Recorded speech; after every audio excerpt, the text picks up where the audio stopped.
Allahumma hari yang akhir, hari qiyamah. Jadi masuk di bawah beriman dengan hari akhir, hari kesudahan, hari kiamat.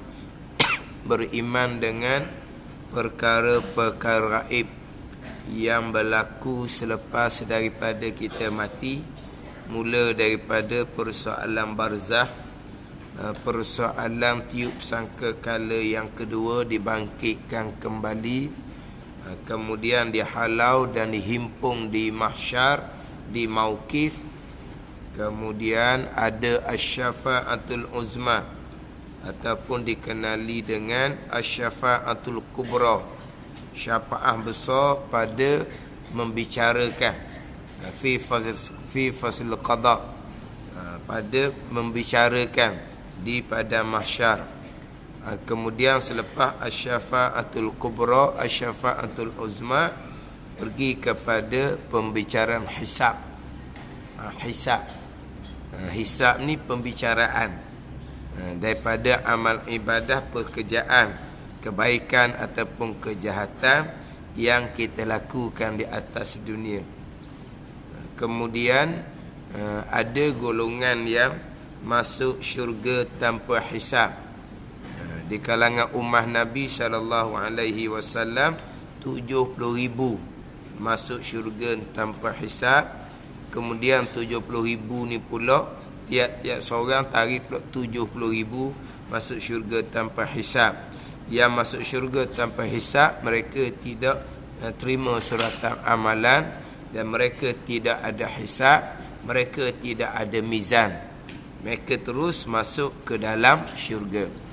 Kemudian selepas daripada hisab, mizan, al-waznu ataupun al-mizan, timbang amalan kita. Yang mana timbangan amalan ni selepas daripada hisab. Masa hisab tu lah, masa hisab tu yang mana terkadang kesalahan kita umpamanya dengan anak Adam tu digantikan dengan pahala kebajikan yang kita lakukan. Jadi pada masa hisab ni, pada masa mizan, kalaulah amalan kebajikan kita jadi kurang, banyaknya amalan kejahatan, masa timbang berat sebelah kejahatan, neraka lah. Yang mana kalaulah mizan timbang sebelum daripada hisab, kemungkinan lah berat sebelah amalan kebaikan, kemungkinan. Tetapi apabila dia mizan ni selepas ada hisab, hisab tu lah, pada masa hisab tu terkadang bertambah pahala kebajikan, terkadang berkurang pahala kebajikan kita, bahkan bertambah pula kejahatan dosa. Apabila pahala kebaikan kita habis dah, duduk bayar bagi kepada orang lain, habis dah pahala kebajikan kitanya, dosa orang lain yang kita ada salah dengan dia bubuh kepada catatan kejahatan kita. Kau berat. Ini hak pada masa hisab. Jadi mizan timbang amalan ni selepas daripada hisab, tu takut. Sebab itulah kita apa-apa hal kita selesai atas dunia, di akhirat ni payah jadinya. Termasuklah kita kata ada kesalahan dengan orang, kita usaha selesaikan atas dunia. Kalau kita ada hutang-hutang orang yang kita sengaja terdahulunya kita tak bayar, kita selesaikan atas dunia. Bayar dengan duit mudah je carinya. Adapun kalau bayar kalau ganti dengan pahala, nanyalah kita. Maknanya kita selesaikan. Tak selesai di hari akhirat. Yang mana kadang-kadang kan ada orang dia memang daripada awal dia berhutang tu memang dia sudah kira dah dan boleh kaku beres. Bayarnya dak dah lah. Ni nanyalah. Sebab ada orang yang sikap seumpama tu, dia sengaja tak mau bayar. Adapun kalau dia berhutang, dia memang niat di hatinya nak bayar, kemudian sampai masa dia dalam keadaan kesusahan, itu tidak bersalah. Bukan dia tak mau bayar. Orang yang seumpama ni Nabi akan bagi syafaat, Nabi akan bagi pertolongan. Bukan semestinya orang yang tak bayar hutang ni menanggung di hari akhirat. Bukan. Orang tak bayar hutang yang menanggung di hari akhirat, yang memang dia tak mau bayar. Bukan dia pula dalam keadaan sudah senang, boleh dah bayarnya, dia tak tahu je. Boleh duit pun dia buat mewah dia je. Dan cara buat hutang-hutang tu tak ada. Kira tak ada dah dianya. Hak ni lah yang akan menanggung akibat di hari akhirat. Adapun kalau dia memang nak bayar, tapi dia memang dalam keadaan kesempitan. Dalam keadaan kesempitan, sampai ke mati, dia dalam keadaan kesempitan, Nabi akan bagi syafaat orang yang seumpama ni. Bukan kita pula, apabila orang yang berhutang dengan kita dalam keadaan kesempitan, wajib kita menanti, jangan kita desak. Wajib kita menanti. Ialah menanti sampai bila? Dahlah, menanti sampai dia mampu bayar. Hak ni lah. Sebab kita nak beri hutang ni, kita kena kuat sikit lah. Beri hutang ni pahalanya besar. Tapi kalau kita tak kuat, balanya besar. Ialah pahalanya besar. Orang ni, orang berhutang ni, hak betul benar lah. Dia memang dalam keadaan kesempitan, susah sangat. Kalau tak payah juga nak berhutang-berhutang ni, malu. Maknanya kita beri hutang ke dia tu, kita tolong dia dalam keadaan dia sangat kesempitan. Pahalanya besar di hari akhirat. Kita lebih lagi kesempitan di hari akhirat, Allah Ta'ala akan tolong kita. Tapi kalaulah kemudian dia memang tak mampu nak bayar, bukan dia sengaja, kita pula duk tekan-tekan berdosa pula kitanya. Kita duk cerita ke orang, duduk aibkan dia depan orang lain, parok pula kitanya. Hak pahala besar tu jadi bala besar pula dah. Sebab tu kata kena kuat. Dia gitulah. Benda hak untung besar ni, kalau tak jadi, rugi pun jadi besar lah. Hak benda hutang kecil, kalau tak jadi, rugi pun kecil, tak besar mana. Tapi benda yang hutang besar ni, kalau tak kena gaya, rugi parah. Mana kita kena kuat. Sebab apabila orang yang berhutang ni dalam keadaan di kesempitan, wajib kita tunggu. Sunat kita pelepaskan. Sunat kita tak payah bayar lah. Wajib kita tunggu, dan sunat kita pelepaskan. Hutang tu tak payah bayar dah. Sunat seumpama tu. Tapi antara dua pilihan ni, sama ada tunggu, hukumnya wajib, sama ada kita pelepaskan, hukumnya sunat. Ini di antara hak sunat lebih besar pahala daripada hak wajib. Dia wajib dengan sunat ni besar pahala hak wajib lah. Tapi di antara hak besar pahala sunat dan wajib, ini di antaranya. Yang mana apabila orang berhutang dengan kita dalam keadaan dia kesempitan, maka kita ada dua pilihan. Yang pertama, tunggulah, sabarlah sampai kepada dia mampu. Yang kedua, dah nampak dia kesempitan, pakai akhir pelepaslah. Hak tunggu ni hukum wajib, hak pelepah ni hukum sunat. Tapi antara dua ni, mana hak lebih besar pahala? Hak lebih besar pahalanya hak sunat tu. Hak kita pelepaskan dia. Ini di antara hak perkara sunat, pahala lebih besar daripada perkara wajib. Di antaranya beri salam dengan jawab salam. Beri salam hukumnya sunat, jawab salam hukumnya wajib. Tapi antara beri salam yang hukumnya sunat dengan jawab salam yang hukumnya wajib, mana hak pahala besar? pahala beri salam. Bukan pahala jawab salam. Tapi beri salam hukum sunat. Jawab tu hukum wajib. Hak ni di antara hak lebih pahala hak apa ni perkara sunat daripada perkara yang wajib. Jadi hak kata berat di akhiratnya orang yang memang sengaja sekalian tak mau bayar.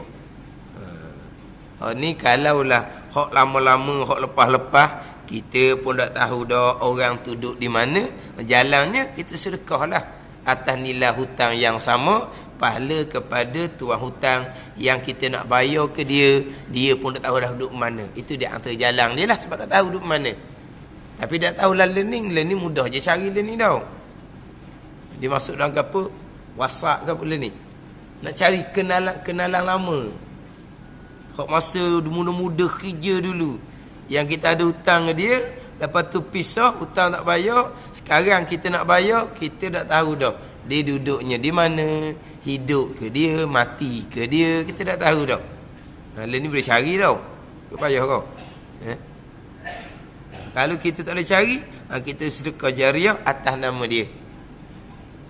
Kemudian jumpa pula dah dengan dia. Kita hutang dia 1,000. Kita pergi derma dah di masjid surahnya 1,000 atas nama dia. Lepas tak cuba cari dah ni. Tiba-tiba terserempak ke, jumpa ke, jumpa Allah 1,000 hutang itu tu. Tapi kita derma dah. Mana? Kita kena cari duit lain, kita kena bayar 1,000 tu. Jangan pula kita bayar ke dia, duit musibah itu memang cari rata mu nak bayar. Dah tak ada, lepas tu mana? Untuk dia sejik dah lah. Lepas tu, mungkin minta sejik ya. Kalau mu nak duit mu.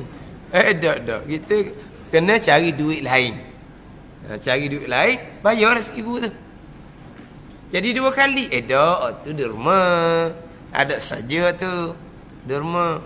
Yang permulaan kita derma atas nama tuan hutang yang kita tak jumpa cari tu, kita boleh pahala juga derma tu.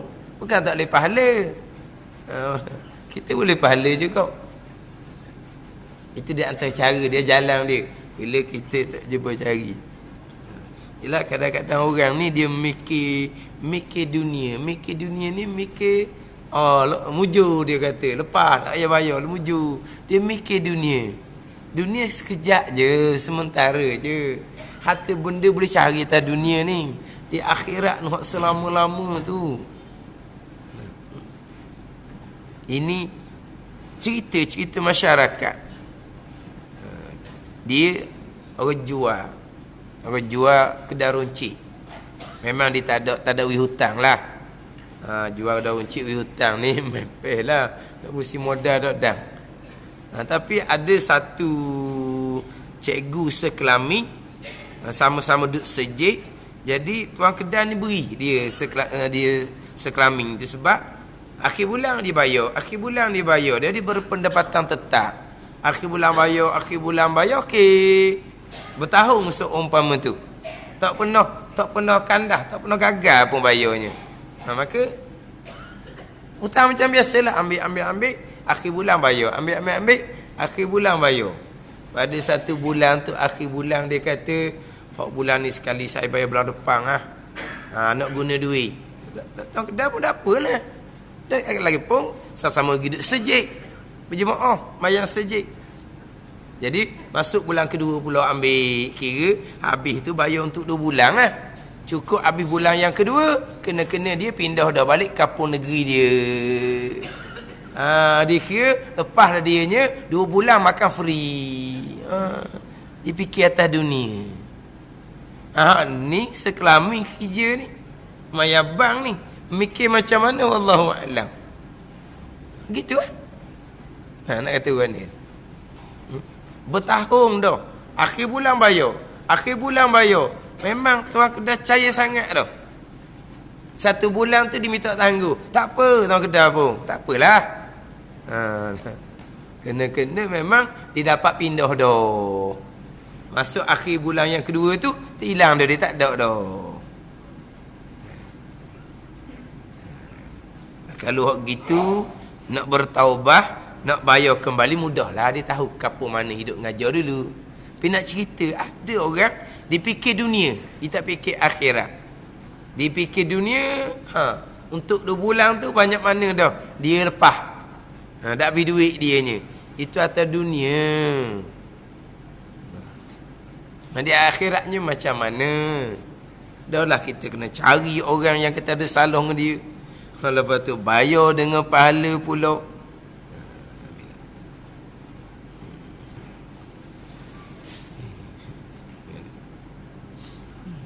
Lepas tu kalau kita kata dah semayang bang, tu kena nilai balik lah semayang bang kita macam mana. Semayang bang kita, kalau semayang bang yang sebenar, tertegah daripada fahsyat dan mungkar.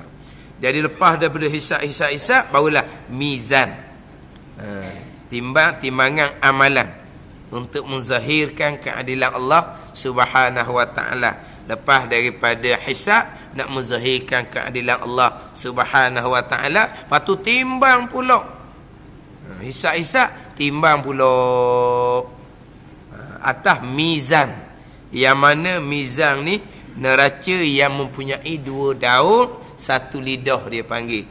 Yang mana 1 daun sebesar 7 petala langit dan 7 petala bumi. Ini mizan. Ini ada neraca, ada 2 daun, 1 lidah. Kemudian timbangan ni pula kata setengah pandangan, timbang amalan kita itulah. Amalan kita yang Allah Ta'ala jisimkan. Allah Ta'ala buat bentuk. Kalau kata kebajikan, Tuhan buat bentuk dalam keadaan cerah cemerlang. Kalaulah kejahatan, Tuhan bentukkan, Tuhan jisimkan dalam keadaan gelap. Itu satu pandangan.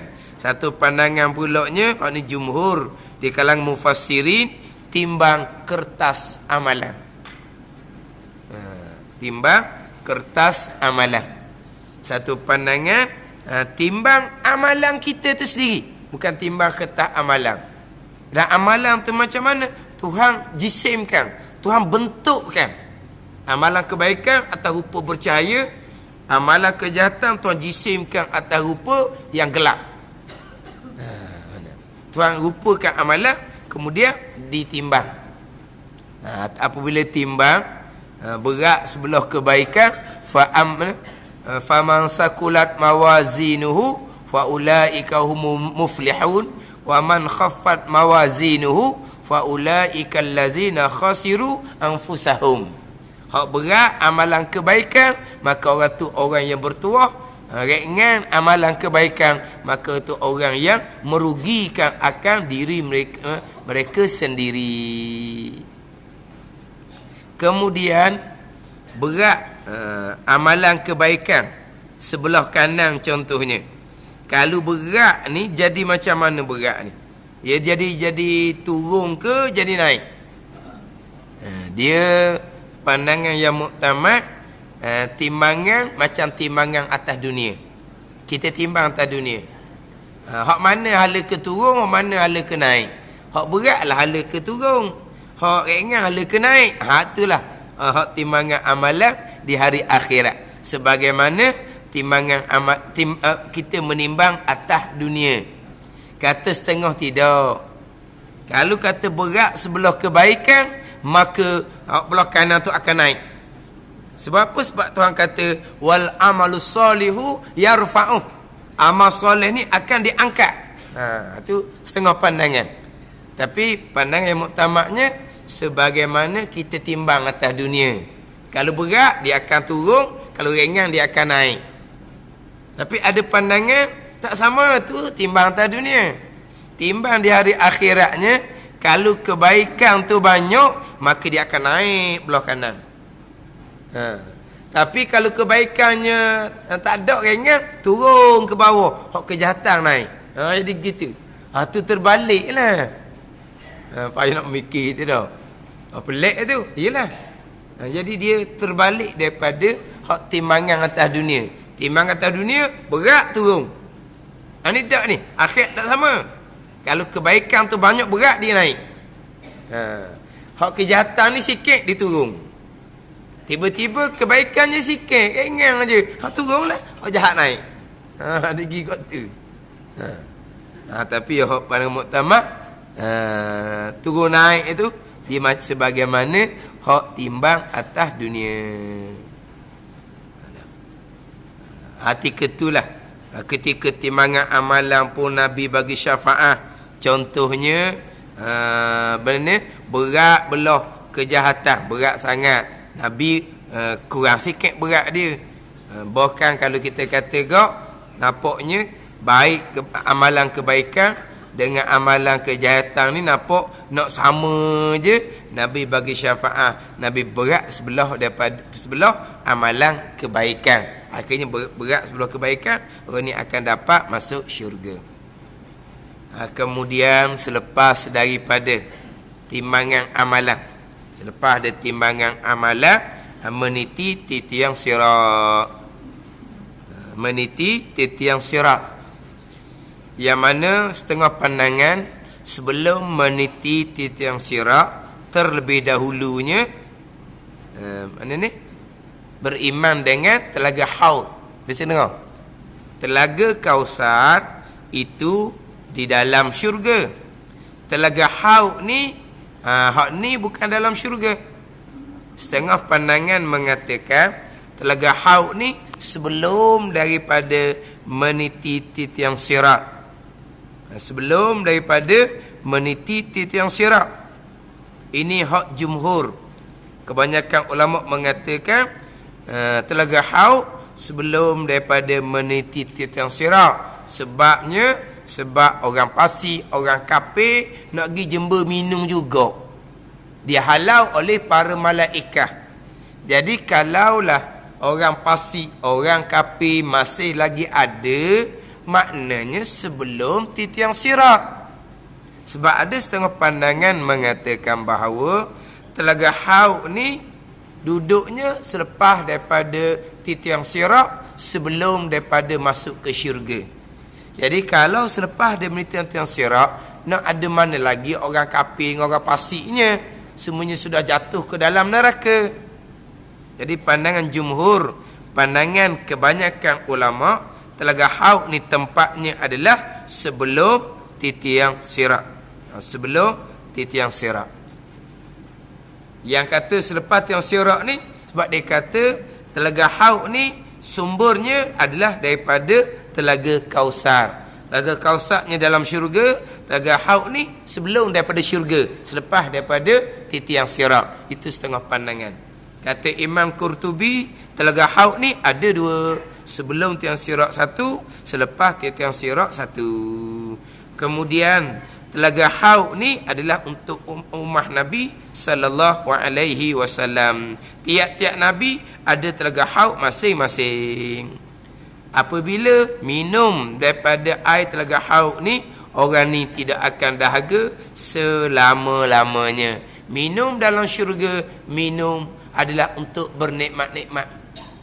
Sebab selepas daripada minum air telaga Haud ni, orang ni tak akan dahaga selama-lama.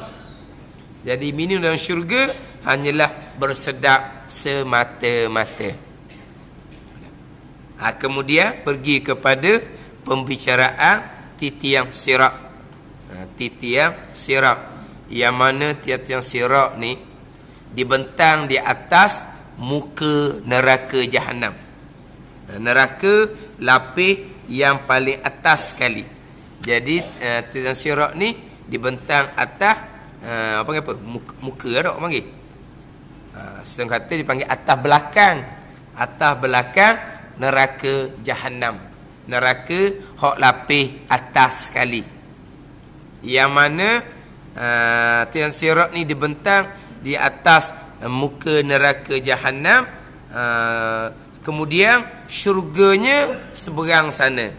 Sebab itulah orang yang masuk syurga tanpa hisab, para anbiya, para mursalin, mereka tidak ada hisab, mereka tidak ada mizan, tetapi kesemuanya akan meniti titiang sirat. Tidak terkecuali. Sebab syurganya adalah seberang daripada titiang sirat. Jadi yang masuk syurga semuanya akan meniti melalui tiang sirat, dan semuanya akan melintasi muka neraka Jahannam. Tidak, ini tak terkecuali. Semuanya akan meniti tiang sirat, termasuk para-para anbiya, para-para mursalin, dan juga termasuk mereka yang masuk syurga tanpa hisab. Yang mana tiang sirat ni atas rupa asalnya lebih tajam daripada mata pedang, lebih halus daripada rambut. Itu hak rupa asal dia. Kemudian panjang tiang sirat ni 1000 tahun ala ke naik, 1000 tahun di tengah, kemudian 1000 tahun ala ke turun. Itu rupa asal. Rupa asal tiang sirat. Tetapi bagi orang yang soleh, tiang sirat ni jadi besar. Hak kata hak rupa asal tadi itu bagi orang fasik dan bagi orang kafir. Adapun bagi orang yang soleh, tiang sirat ni besar. Yang mana melintasi tiang sirat ni bagai-bagai lah. Hak sepantas kilat pun ada. Hak ni bagai-bagai. Bergantung kepada amal masing-masing. Tiang sirat hak asal ni, tiang sirat hak asal ni, dahlah dia tu tajam, halus, panjang, tak ada tempat gantung pula. Kemudian ada tukang ngait pula. Ada tempat gantung tak ada. Tukang ngait ada kat bawah. Jadi jatuh. Mana tak gimana lah. Hak ni siapa ke? Masing-masing dihalau oleh malaikat. Sebab apa? Masing-masing tak boleh lah. Tak mau meniti. Tak mau meniti. Dia tak mau meniti. Sebab apa? Tak ada meniti. Tak ada meniti. Apa? Pijak je jatuh selalu. Ni hak bawanya amalan masing-masing lah. Amalan kita tu akan jadi kenderaan. Di antaranya kalau kita kata kok, semua amalan kita, bukan hanya khairat kita saja. Kalau kata kita bina masjid, kita bina surau, madrasah, itu ialah di antara yang akan bawa kita meniti tiang sirat. Tapi ketika segala amal ibadah, ini sebut cara khusus lah. Kalau kita melakukan ibadah korban, ibadah korban tu akan jadi kenderaan kita meniti tiang sirat. Tapi bukan kata khairat buat masjid saja, bukan. Bukan kata orang yang melakukan ibadah korban saja yang menjadi kenderaan.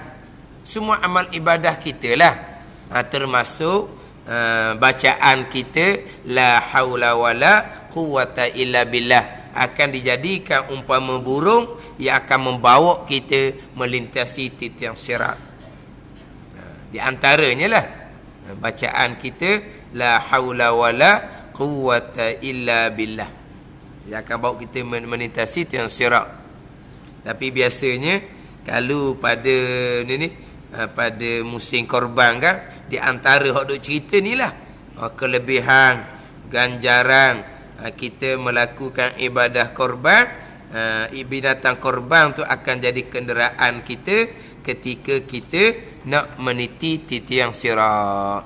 Itu hak biasalah. Kita biasa dengar kan tu.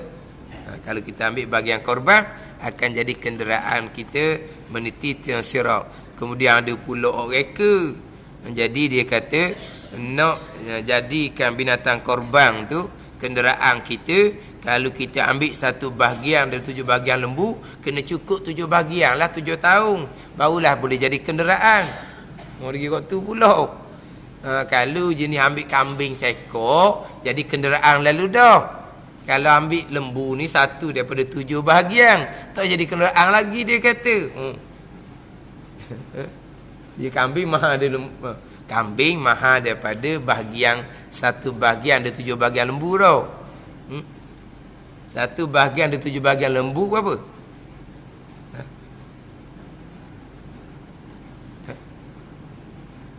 Mahal juga tau.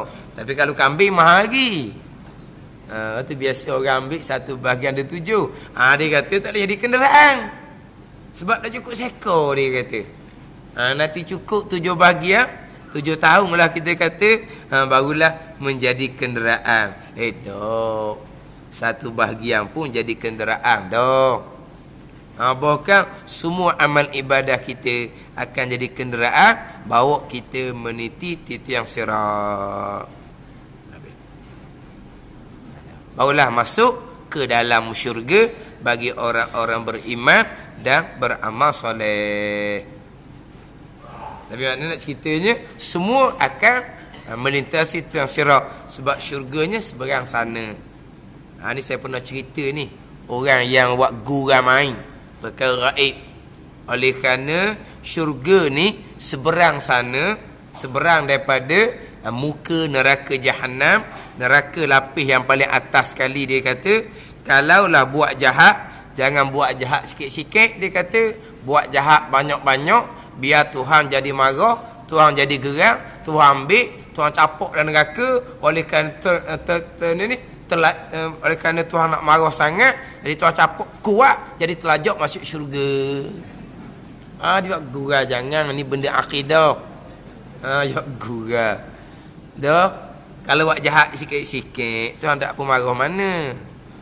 Tapi kalau buat jahat tu jahat sungguh, jadi Tuhan marah ni, Tuhan pun ambil, Tuhan pun capuk, jadi terlajak masuk seberang sana. Dia dengar bahawa titian sirat ni dibentang atas muka neraka Jahannam. Syurganya seberang sana. Jadi kalau Tuhan capuk tu kuat, dia akan terlajak pergi ke seberang sana. Jadi dia masuk syurga lah, dia kata. Dia buat Tuhan ni macam dia berkali. Mari gerak, gandeng, bahan tamu benda lain. Tu kita yak gurau. Sebab dia dengar cerita bahawa syurganya seberang sana. Jadi mana semuanya akan melintasi titian sirat atas muka neraka Jahannam. Kemudian masuk syurga, kemudian neraka. Yang mana syurga neraka ni, syurga setengah pandangan mengatakan ada 7. Ni 7 apa dia? 7 tingkat, apa panggil apa? 7 lapis. 7 lapis tau. Syurga ada 7 lapis, neraka pun ada 7 lapis.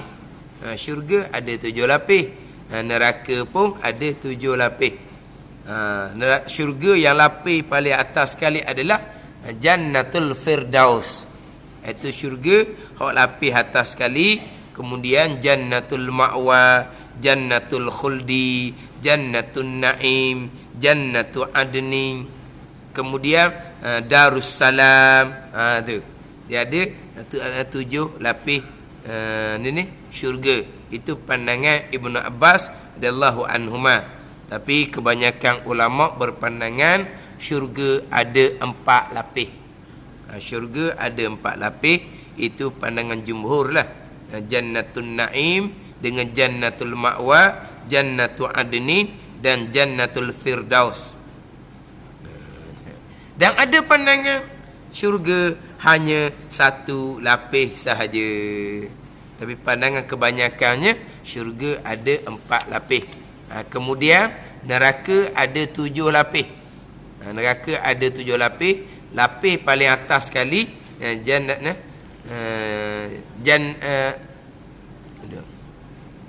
neraka Jahannam. Selagi dipanggil Jahannam 1, Jahim 1 rasa dikhilaf nama dia tu. Hak neraka tempat seksaan bagi orang-orang yang beriman yang derhaka kepada Allah Subhanahu wa taala. Tempat keseksaan bagi orang yang beriman tetapi derhaka kepada Allah Subhanahu wa taala. Neraka Jahannam, setengah panggil neraka Jahim. Yang mana neraka Jahannam ini akhir sekalinya akan jadi kosong. Akan dibinasakan oleh Allah Subhanahu wa taala. Kemudian neraka Lazza, neraka Hutamah, neraka Sa'ir, neraka Saqar. Kemudian neraka hawiyah. Neraka hawiyah ni neraka lapis paling bawah sekali. Tempat keseksaan munafik. Lazza tempat keseksaan Yahudi. Hutamah tempat keseksaan Nasara contohnya. Sakar tempat keseksaan Majusi, orang kafir yang sembah api. Tapi neraka yang paling bawah sekali neraka hawiyah. Tapi 6 lapis ni semuanya kekal belaka. Jadi yang neraka yang kekalnya adalah 6 lapis. Lapis atas neraka Jahannam sahaja yang dibinasakan oleh Allah Subhanahu wa taala. Kemudian kita ahli sunnah wal jamaah. Syurga neraka sekarang ni sudah ada. Syurga neraka sekarang ni sudah ada. Sebab bagi pandangan Mu'tazilah, syurga neraka belum lagi dijadikan oleh Allah Subhanahu wa taala. Kemudian apabila nak pakarlah kita kata, barulah Allah Taala jadikan syurga dan neraka. Adapun ahli sunnah wal jamaah, syurga neraka siap dah sekarang ni. Syurga siap dah. Hak Tuhan kata kepada Nabi Adam AS tu, uskun anta wa zaujukal jannah tu. Kan Allah Taala perintah kepada Nabi Adam AS dengan Hawa supaya mendiami dalam syurga tu. Hak Tuhan kata syurga ni uiddat lil muttaqin, telah disediakan bagi orang-orang yang bertakwa. Neraka uiddat lil kafirin, telah disediakan untuk orang-orang kafir. Maknanya sekarang syurga nerakanya ada dah. Sebab dia Mu'tazilah ni dia pakai logik akal.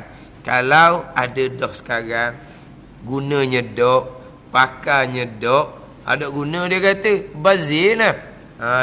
Ni akal Mu'tazilah. Dia buat macam dia lah. Api pasang, ekong pasang, orang tak ada. Bazir lah.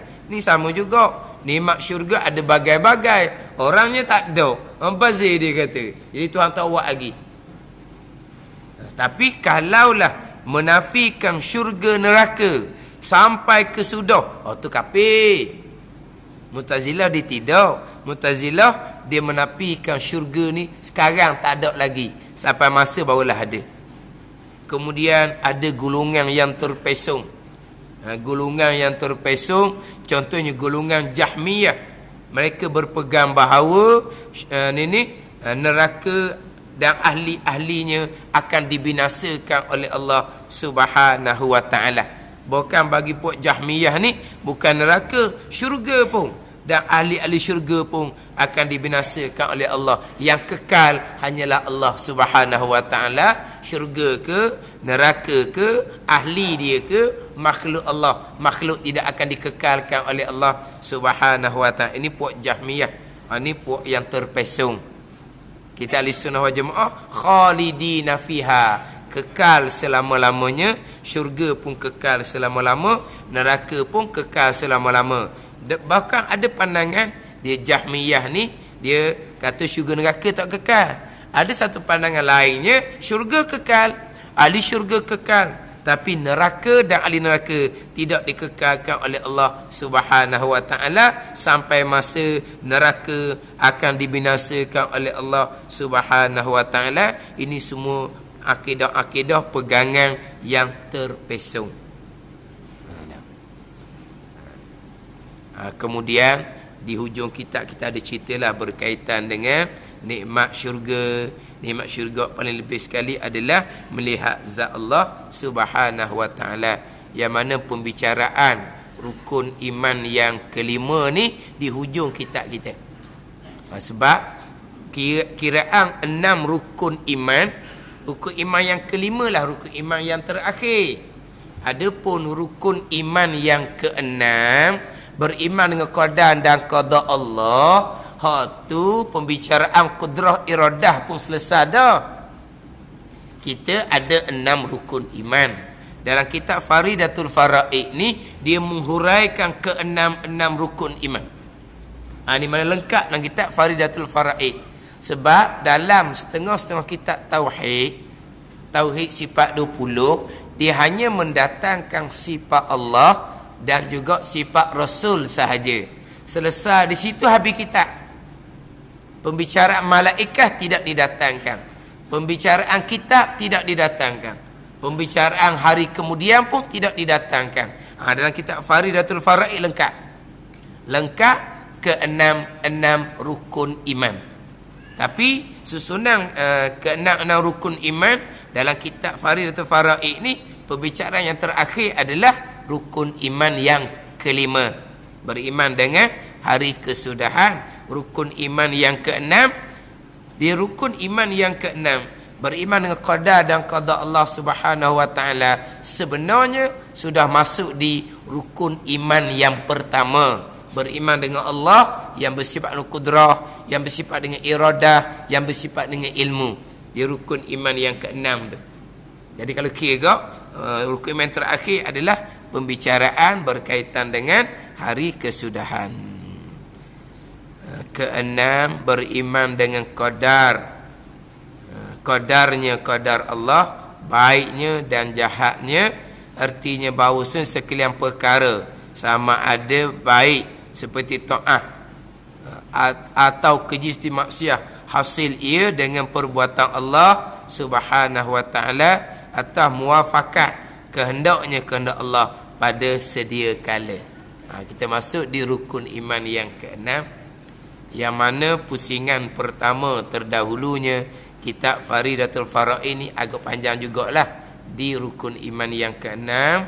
Kemudian pembicaraan wahdaniyah pun saya panjang juga, pergi kepada pembicaraan hak rukun iman yang ke-6, wahdaniyah, keesaan pada perbuatan. Kemudian masuk di sifat qudrah dan masuk di sifat iradah. Di sifat iradah lah tempat pembicaraan rukun iman yang ke-6, qadar dan qada Allah Subhanahu wa taala, yang mana di rukun iman yang ke-6 ni lah yang banyaknya terpesong. Daripada dahulu pun di rukun iman yang banyak terpesong sampailah pada masa kita sekarang. Bukan golongan yang menafikan takdir Allah. Golongan ini timbul di kurun yang pertama. Di awal Islam sudah timbul golongan yang menafikan takdir Allah Subhanahu wa taala. Yang mana golongan ni pupuh di kurun yang kedua. Maknanya di awal Islam sudah ada golongan yang terpesong pada pembicaraan qadar dan qada Allah Subhanahu wa taala, sampailah pada masa kita sekarang. Pada masa kita sekarang ni pun terkadang di kalangan orang rupa agama sekalipun, orang yang menyampaikan agama sekalipun boleh terpesong di rukun iman yang ke-6. Yang mana hak rukun iman yang ke-6 di Masjid Abidin dahulu, hari Rabu malam Khamis tu, dia ada live dalam Terengganu FM. Setahun lebih. Setahun 4 bulan. Setahun 4 bulan. Tapi memang saya ulang, dia pun masa 40 minit je. 40 minit. Tapi kalau di surat iman kita ni 16 minggu. 16 siri. 16 minggu. Tapi sejam. 16 minggu. Pusingan kedua ni lega dah. Pusingan kedua ni ada benda dah tau.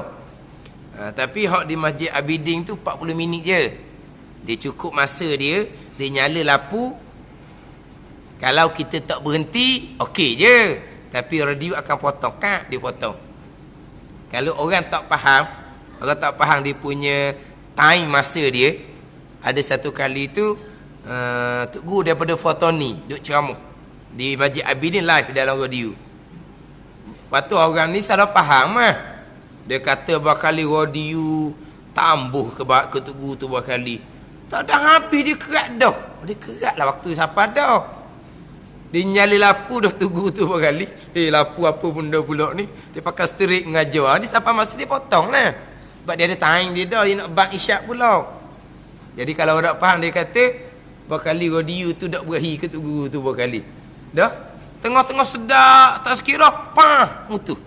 Masuk waktu isyak dia bang, dia kata. Dah, dia sama masa. Ya gitu kan. Siapa-siapa pun samalah.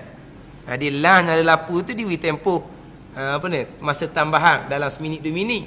Lepas tu baru dia potong, dia bukan potong lalu. Lepas tu kadang-kadang ada ustaz dia mengajar-ngajar pah nyala lapu. Dia pun bunyi di mulut dia. Allah nyala dah lapu dia kata. Kita tak ada habis lagi nyala dah lapu. Nak kena berhenti dah ni. Orang duduk sejid tu tahu nyala lampu merah lah tu. Kalau orang dengar radio, nyala dah lampu. Dah apa-apa. Saat ni ustaz ngajar orang gelak orang kali. Lampu baru nyala ni. Yelah orang radio kan mana nampak lampu tu nyala.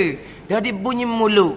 Nyala lampu nyala dah. Saya tak habis lagi tajuk ni. Dan lampu nyala dah. Saya kena berhenti lah dia kata. Orang duduk sejid tahulah lampu merah tu nyala. Kalau orang dengar luar radio, pelik orang tak nyala lampu kot mana pula. Jadi 40 minit je. Tapi saya baca tu memang ulang tambah sikit setahun 4 bulan. Sebab apa? Sebab maklum balah tu ada pelbagai. Maklum balah yang kita kata berat-berat ah. Termasuk orang agama sendiri.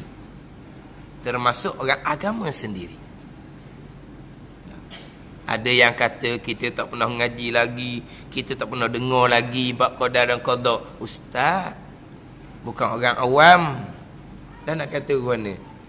Sebab pengkat mula-mula, mana boleh? Hak jahat tuan tu juga. Ustaz juga. Lama-lama, ya sungguh dia tanya orang lain, ya sungguh. Hak jahat tuan tu juga. Ustaz tu tanya siapa pula dah tahu. Boleh ustaz.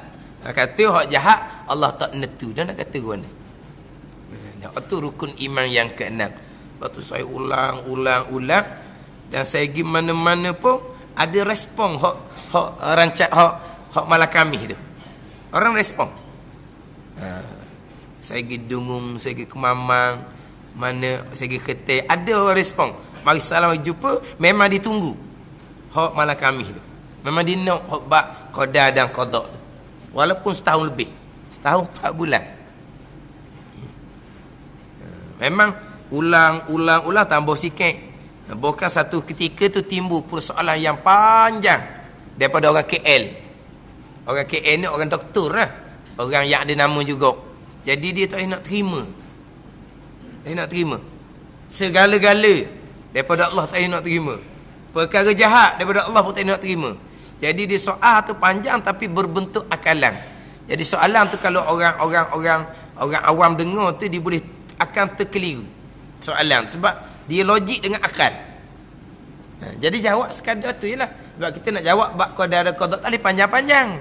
Ada hak dia. Lepas tu kenapa? Lepas tu dia tanya, tak ada jawab dah kitanya. Itu kerjaan Allah Subhanahu Wa Taala. Sekata je. Tiba-tiba soalan dia tu disambut pula oleh orang lain. Doktor tapi bukan bidang agama lah. Saya pun mikir macam soalan tu juga. Dah kata mana.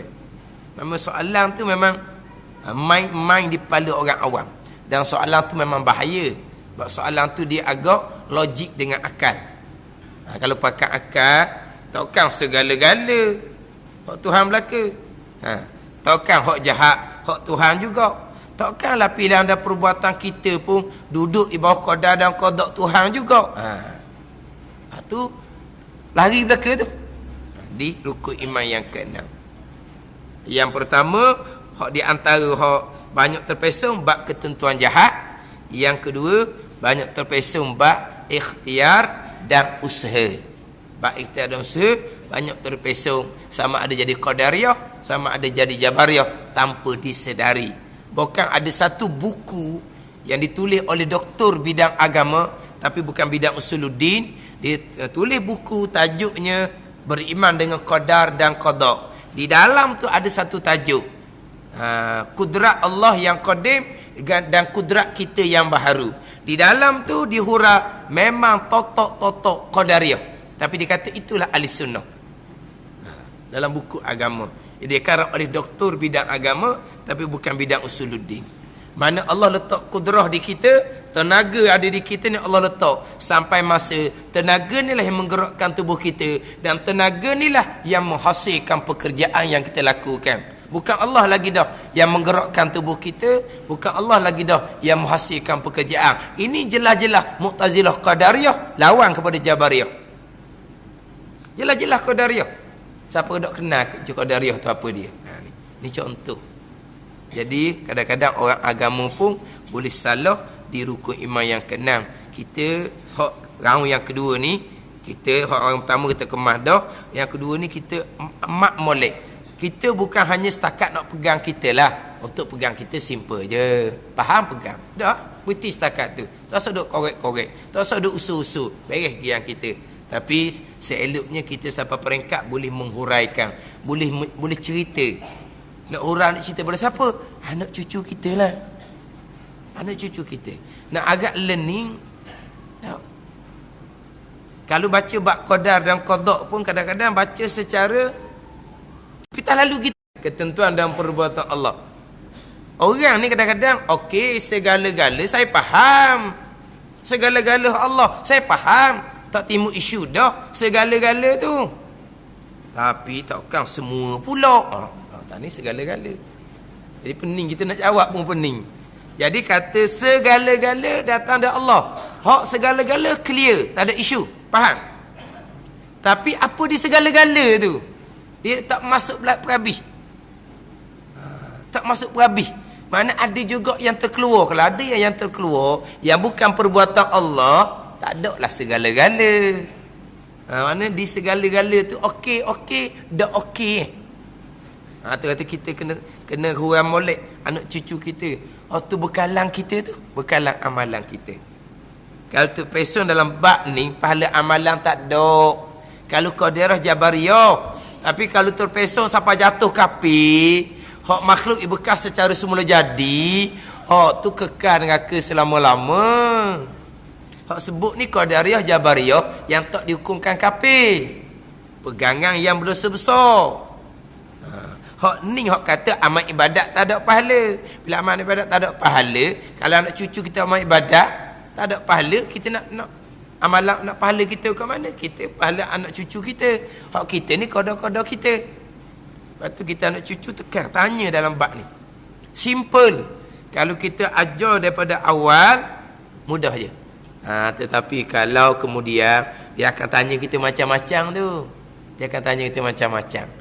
Lepas tu kata kita belajar round kedua ni biar sampai peringkat kita boleh menjelaskan, boleh menghuraikan qada-qada kita lah. Qada-qada jelas hurai kepada anak-anak cucu kita lah dalam bab pegangan ni. Ya. Hak saya pergi Kuala Lumpur gitu uji sekolah. Orang mai jumpa pun dalam bab tu juga, dalam bab qada dan qada. Ya. Dia bila dia dengar, tapi tu bukan dalam tengah FM lah. Dia dengar dalam hot YouTube. Dia kata parok, dia kata salah gitu. Lepas tu saya balik tanya bini, tak lepas juga dia kata. Dia balik kampung tanya adik-adik dia, tak lepas juga dia kata. Tanya pak kerja gugu dia kawan-kawan, tak reti belaka dia kata. Dia royak hak giang dia. Dia kata dia tak lepas. Berat dia. Tanya bini rumah tak lepas juga. Dia orang muda lagi lah. Anak besar mungkin tak ada lagi. Tanya keluarga adik-beradik pun tak reti juga dia kata. Tanya pak kerja pun tak reti. Dia tukang cerita pula dia kata. Tak kata kan.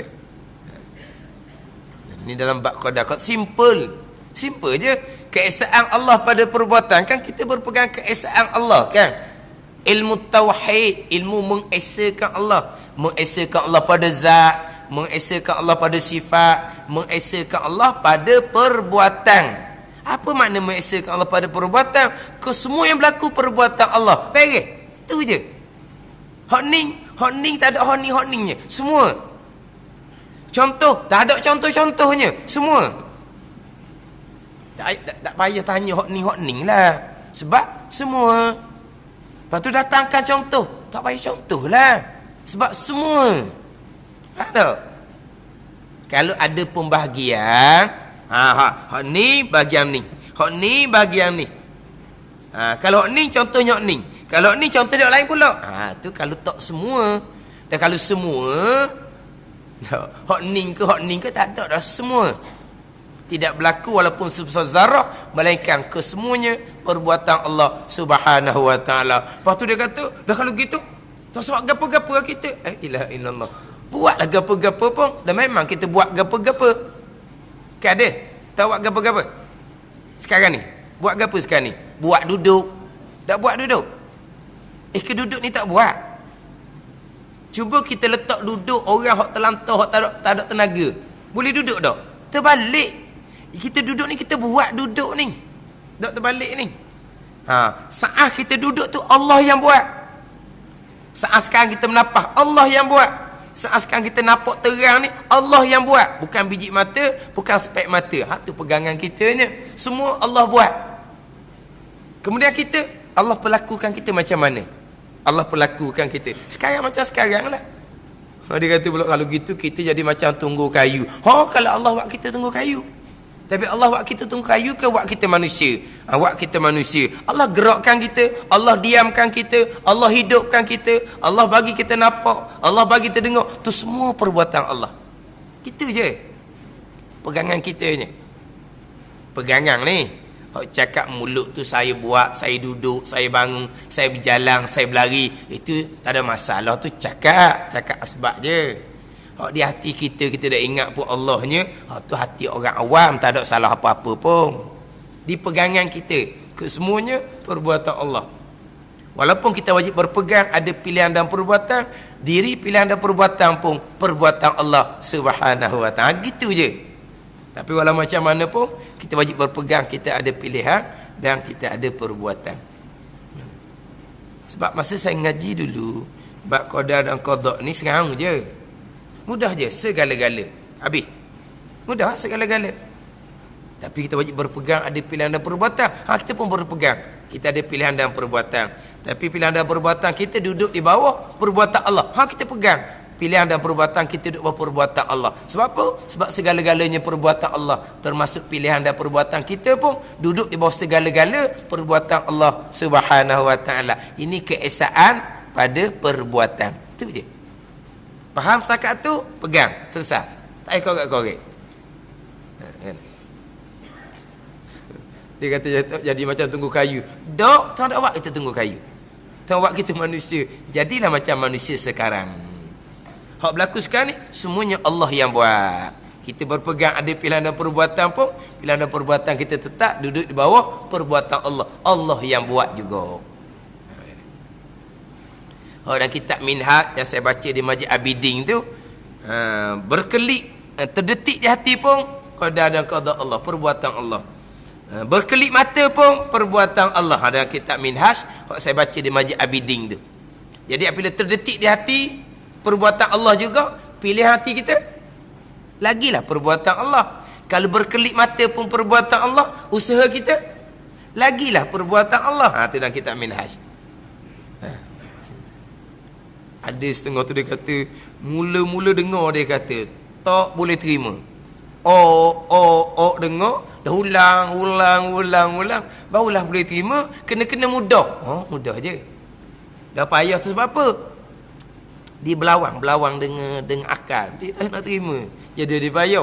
Bila dia kediam, bila dia terima tu dia kata mudah. Dah mudah dah dia terima dah, dia faham dah. Tapi dia kata masa payah tu tak payah. Dia kata sengaja memayahkan sendiri sebab tak mahu terima. Sebab apa? Dah kita kan, kita belaka kan. Takkan Allah, kita kan. Tengok, hak Zuhir kita belaka. Jadi macam mana kita nak berpegang ni segala-gala daripada Allah? Itu kata kena tanam dengan ilmu akidah. Terutama sekali kepada anak-anak kita pada masa mereka belum balik. Pada masa mereka masih lagi suci. Dan balik pegangan salaf zulmat baru nak tanamkan ilmu akidah yang suci ni. Kadang-kadang payahlah sikit. Apalagi tu insya-Allah yang kedua ni ambil faham biar kita boleh hurah, kita boleh cerita, cakap. Anak cucu balik raya kita terah-terah tanya. Tak tahulah budak nak layan ke tak. Nak tanya warna dia kata, geng pun tak lepas dia tangan. Nak tanya ke mana? Geng semua. Ambil geng dia tu, duduk kejap tu nak cakap. Gitu. Cakap bab akidah. Bab semayang, bab apa tu, hak tu hak tetap dah ni bab akidah, hak kepercayaan hati masing-masing. Jadi keenam, beriman dengan qadarnya, qadar Allah, baiknya dan jahatnya. Wallahu a'lam.